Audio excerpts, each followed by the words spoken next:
চিৰাংদুৱাৰত আমাৰ দলৰ ফালৰ পৰা প্ৰাক্তন ডিপুটি চিফ এজন জনপ্ৰিয় নেতা শক্তিশালী নেতা এজন শিক্ষিত মানে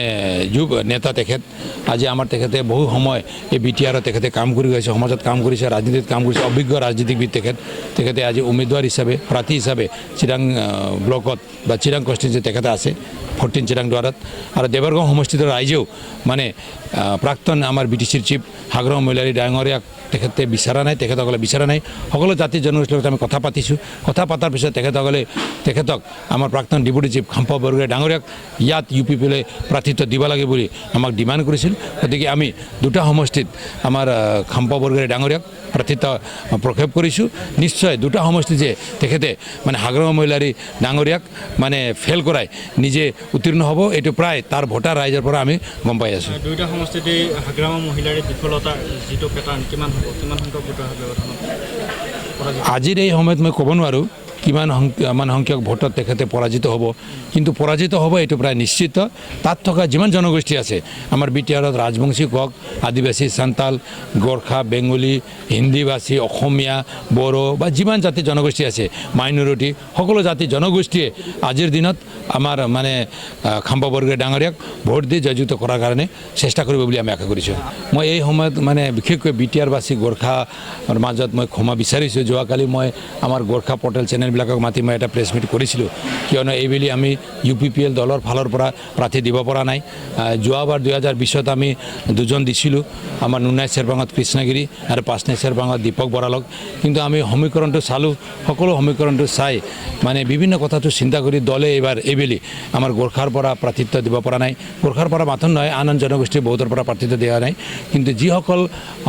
জনগোষ্ঠীক আমি প্ৰাৰ্থিত্ব প্ৰদান কৰা নাই বা প্ৰক্ষেপ কৰা নাই তেখেতসকলৰ পৰা চৰকাৰ হোৱাৰ নেক্সট দিনাখনে আমি মনোনীত হিচাপে লৈ আহিম যি জনগোষ্ঠী ইয়াত মানে প্ৰতিনিধিত্ব কৰা নাই তেখেতসকলক মনোনীত হিচাপে লৈ আহিম যোৱাবাৰ 2020তো আমাৰ প্ৰমোদ বড়ো ডাঙৰীয়াই গোৰ্খাৰ পৰা যেতিয়া জিকি অহা নাই আমাৰ বা সান্তালীৰ পৰা যেতিয়া জিকি অহা নাই আমাৰ গোৰ্খাৰ পৰা দুজন দিছিল শান্তিপুৰত দিয়া হৈছিল তেখেতৰ জিকি অহা নাই তাৰ কাৰণে তেখেতে উইলছন হাঁসদা ডাঙৰীয়া আৰু মোক মাধৱ চেত্ৰী বুলি মোক তেখেতসকলে মানে মনোনীত হিচাপে লৈ নেক্সট ডে চৰকাৰটো 15 তাৰিখ হৈ গ'ল 16 তাৰিখে মনোনীত মানে সদস্য হিচাপে তেখেতসকলে আমাক লৈ আহিল গতিকে এইবাৰো আমি ৰিজাল্ট অহাৰ পিছত যি চৰকাৰ হ'ব চৰকাৰ হোৱাৰ নেক্সট দিনাখনে যিবিলাক জনগোষ্ঠীয়ে ইয়াক প্ৰতিনিধিত্ব কৰিব পাৰে স্পেচিয়েলি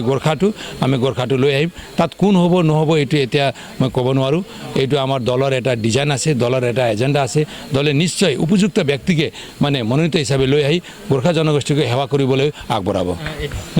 আমি একক সংখ্যা গৰিষ্ঠ লৈ আমি চৰকাৰ গঠন কৰিম এইটো প্ৰায় নিশ্চিত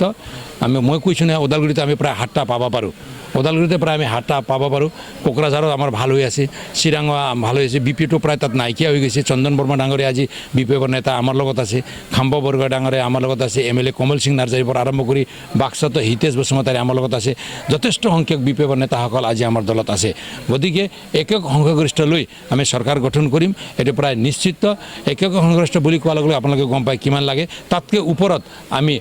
পাৰিষদটো আমি পাবলৈ সক্ষম হ'ম আৰু বাকী যিবিলাক ৰাজনীতিক দল আছে তেখেতসকলেও পাব এটা দুটাকৈ সকলোৱে কিন্তু সিংগল ডিজিটে থাকিব কিন্তু আমি ডাবল ডিজিটত পাই আমি একক সংগঠন লৈ অকলে চৰকাৰ গঠন কৰাৰ দিশত আমি আগবাঢ়ি আছোঁ ৰৌতা সমষ্টিটো এইবাৰ বহুত ভালকৈ ইয়াৰ পৰা আমাৰ কেণ্ডিডেট ডক্টৰ নীলেশ স্বৰ্গীয়াৰী জিকি যাব আমাৰ দলীয় কৰ্মীসকল যিসকল তৃণমূল পৰ্যায়ৰ কৰ্মী আছে booth committee primary committee block committee তেখেতসকলে সুন্দৰভাৱে ইয়াত কাম কৰি আছে আমাৰ দলীয় যি ষ্ট্ৰাকচাৰটো এই ষ্ট্ৰাকচাৰটো তেখেতসকলে 100% ইয়াত ফুলফিল কৰি কাম কৰি আছে আৰু মই ভাবোঁ অহা দিনত ডক্টৰ নীলেশ স্বৰ্গীয়াৰীক মানে এই ৰৌতা সমষ্টিৰ ভোটাৰে বিপুল ভোট প্ৰদান কৰিব আৰু বিপুল ভোটৰ ব্যৱধানত নীলেশ স্বৰ্গীয়াৰী ইয়াৰ পৰা জিকি যাব কঠিন তেনেকুৱা নহয় BPFে চৰকাৰত নাহে ৰাইজে গম পায় BPFক ৰাইজে বিদায় দিছে তো BPFৰ প্ৰাৰ্থী কোনোবা ইয়াত আহিব পাৰে নিজক প্ৰাৰ্থিত্ব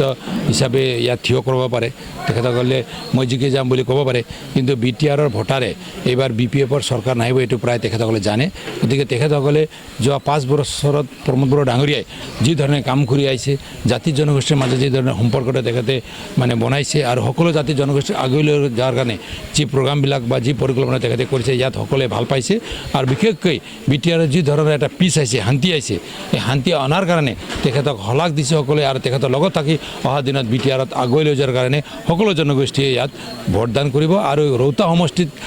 মই যি দেখিছোঁ ইয়াত বিপুল সংখ্যক মানে ৰাইজ বা আমাৰ ভোটাৰ ৰাইজটো ওলাই আহি UPPLৰ ট্ৰেক্টৰ সমেত ভোটদান কৰিব।